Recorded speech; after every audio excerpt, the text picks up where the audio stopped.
Now, because of this new world order, God had put an instant fear of man into animals, as their natural instinct is for them to now draw back from man. Where animals would walk alongside of Adam and Eve in harmony, but after sin fell, animals would draw back because of a sense of fear towards man. And the same thing the Lord had put into man as well, because man, yes, still have dominion and supremacy over all animals, but in terms of fear and terror, unsurety, because the harmony and the affection that was once there is no longer there now. Amen? So this is why verses 2 and 3 in Genesis chapter 9 says this again. And the fear of you, and the dread of you shall be on every beast on the earth, and on every bird in the air, and everything that moves on the earth.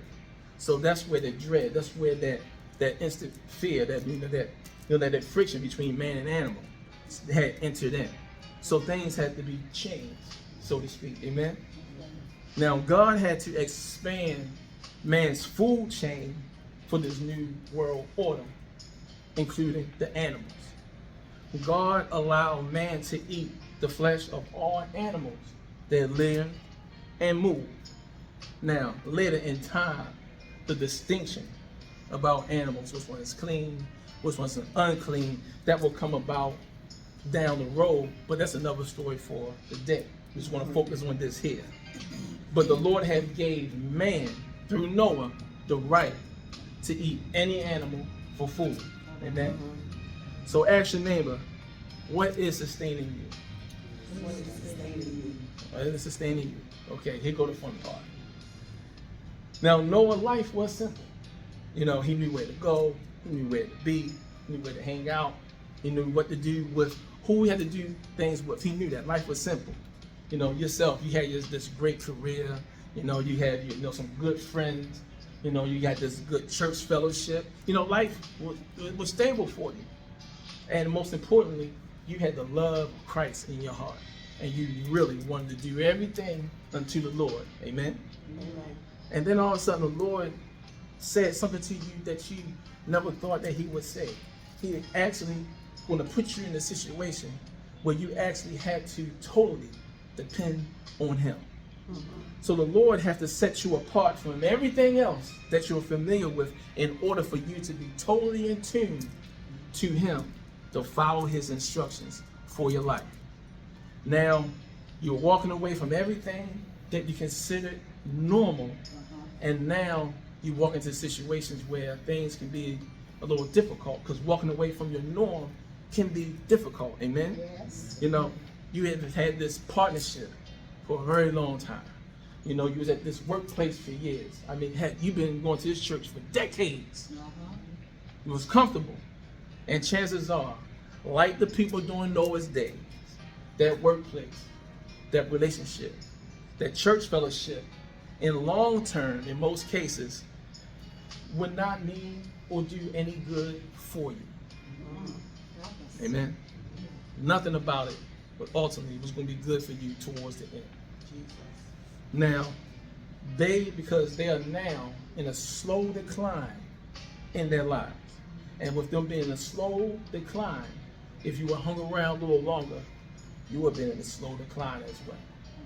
So the Lord had to pull you away to get you established to do his work for him.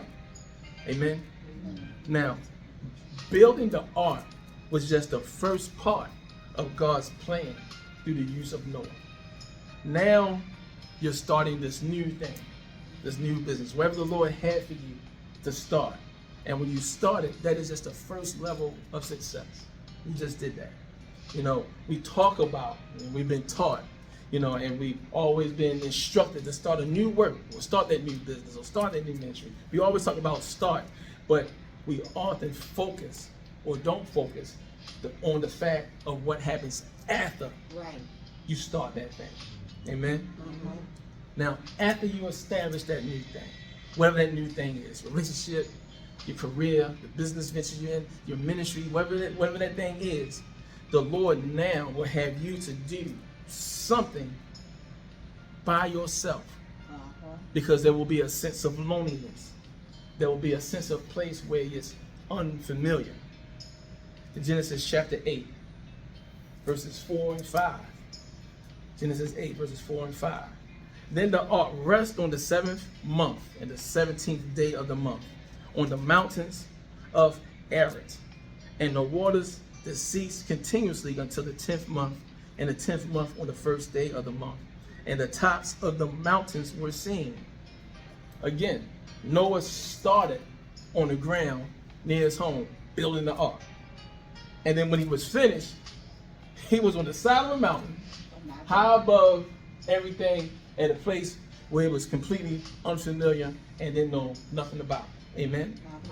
When you are on an assignment, the Lord is going to move you to a different location.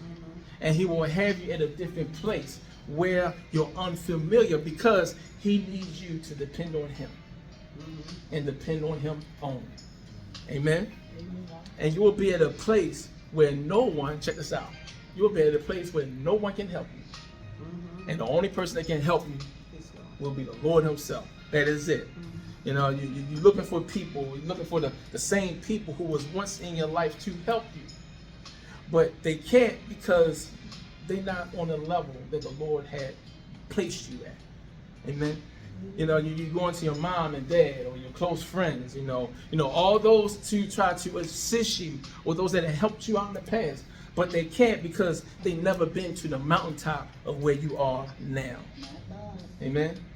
You know, you look back at your old church leaders or your old leadership of the church, and they have nothing to offer you, because the Lord have you in a higher top of the mountain where they can never reach. And there's a level that they will never get to, because the Lord has now limited their understanding of who he is, and they no longer can do anything for you. Jesus. Amen. Especially when their hearts are not right. Because their hearts are not right, the Lord's going to allow certain things to happen. Amen.